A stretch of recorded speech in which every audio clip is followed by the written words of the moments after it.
mindset, benar merubah perilaku guru dalam menjalankan tugasnya, seperti itu. Jadi jangan menempatkan PGP ini sebagaimana pelatihan-pelatihan yang sebelum-sebelumnya, yang setelah pelatihan sudah seperti itu. Jadi untuk PGP ini benar-benar merupakan fondasi untuk mengubah mindset, paradigma pendidikan kita. Dan guru penggerak inilah yang diharapkan bisa menggerakkan guru-guru yang lain yang tidak punya kesempatan untuk ikut belajar dalam PGP ini mengikuti perkembangan paradigma baru tersebut. Nah, paradigma baru apa yang paling urgen untuk diubah sekarang ini? Yang pertama itu bahwa guru jangan hanya seperti ini aja. Ketika kita sudah bisa begini, maka sesungguhnya kita bisa lebih dari itu lagi, begitu.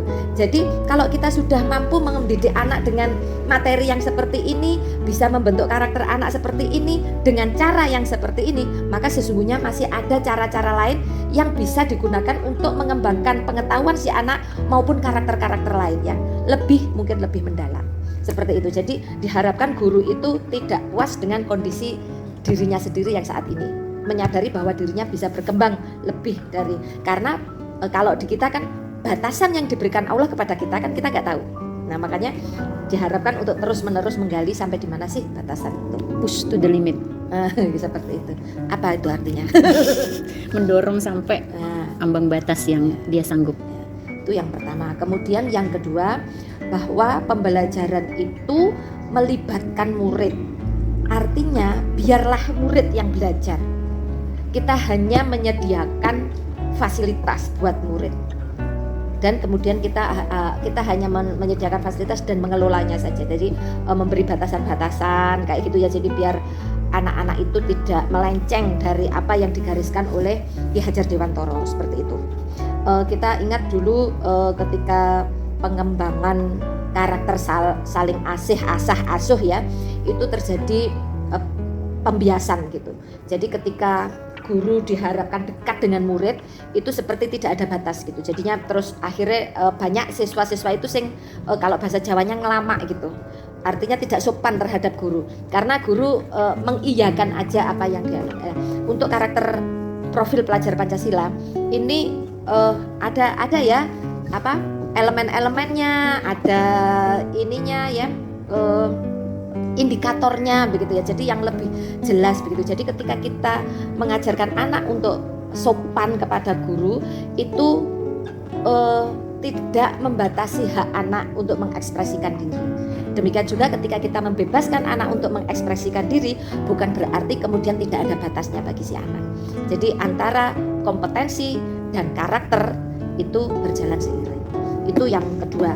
Kemudian yang ketiga adalah bahwa pembekalan kompetensi kepada jenengan untuk GP maupun kompetensi yang akan kita berikan kepada anak itu tidak hanya sekedar sampai kepada pencapaian kompetensi itu, tapi bagaimana kompetensi itu mempengaruhi kinerja kita sebagai guru.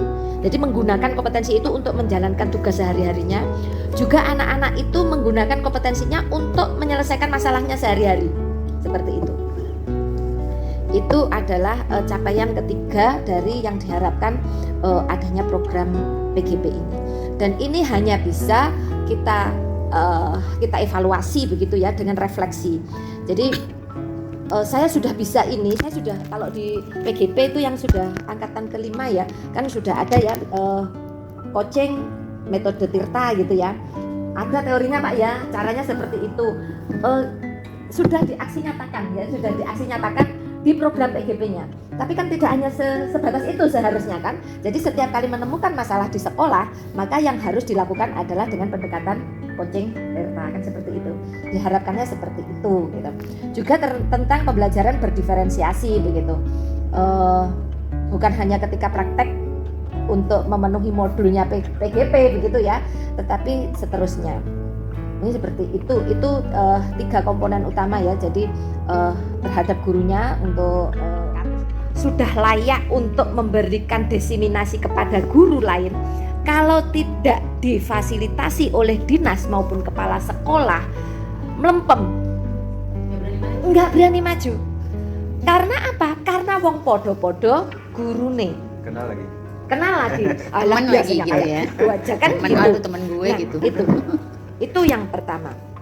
Kemudian perlu dipahami bahwa meskipun kurikulumnya podo ae gitu ya, apapun makanannya, minumnya teh botol sosro. Kurikulum Merdeka ini tidak. Karena apa? Karena dibarengi dengan PGP ini, gitu. Jadi kalau kurikulum yang lalu kan memang sudah ya, misalnya K13, pembelajarannya saintifik, ya toh, dengan metode kan pendekatannya saintifik dengan metode-metode yang bervariasi yang diutamakan PBL, PJBL. Sadar enggak jenengan bahwa sejak K13 itu sudah mulai harus PBL dan PJBL gitu. Karena di sekolah saya itu Cik Pangkah ceramah gitu kan. Seperti itu. Tapi pelatihan PBL dan PJBL itu tidak langsung ke kurikulumnya. Jadi kayak terpisah begitu. Ya, kalau kurikulumnya kan pembuatan RPP, kemudian dan sebagainya, merancang pembelajarannya itu kan kayak kopas-kopas aja, itu menanyai ya gini, komunikasi ya gini kan gitu aja. Nah, kalau untuk kurikulum Merdeka ini dibarengi dengan PGP ini. Jadi sebenarnya kan makanya kan PGP dulu baru kurikulum Merdeka diluncurkan. Ya kan tahun ini, PGP sudah tahun kemarin. Itu tujuannya apa? Tujuannya guru-guru ini sudah siap jika kurikulum Merdeka ini diterapkan di sekolah. Itu. Dan apa yang membedakannya? Yang membedakannya itu adalah pembelajaran berdiferensiasi. Jadi pembelajaran dengan kurikulum Merdeka itu, walaupun sekarang misalnya yang mandiri belajar itu struktur kurikulumnya masih pakai struktur kurikulum K13 ya, masih pakai K13. Tapi pembelajarannya harus sudah berdiferensiasi dan sudah melakukan P5 kan begitu.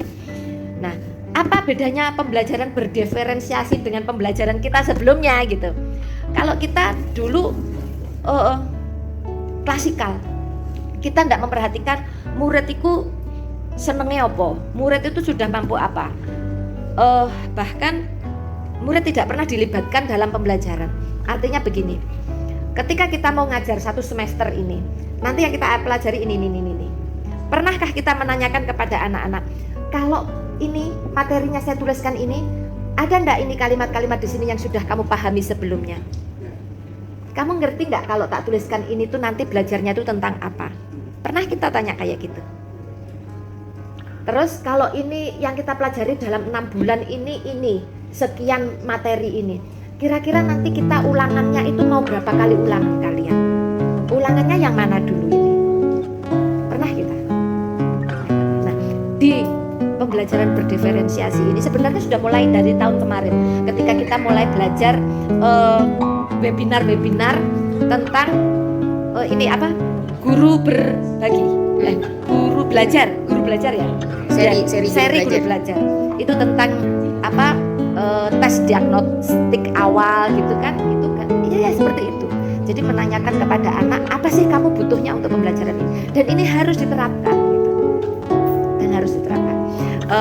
Kalau saya dulu jadi guru saya dulu jadi guru di Kandangan 2 itu saya ingat bener ya, karena saya mulainya di Kandangan itu. Saya di Kandangan kan pindah 2014 ya, berarti sebelum itu saya itu sudah mulai mengajar kayak gitu. Jadi di awal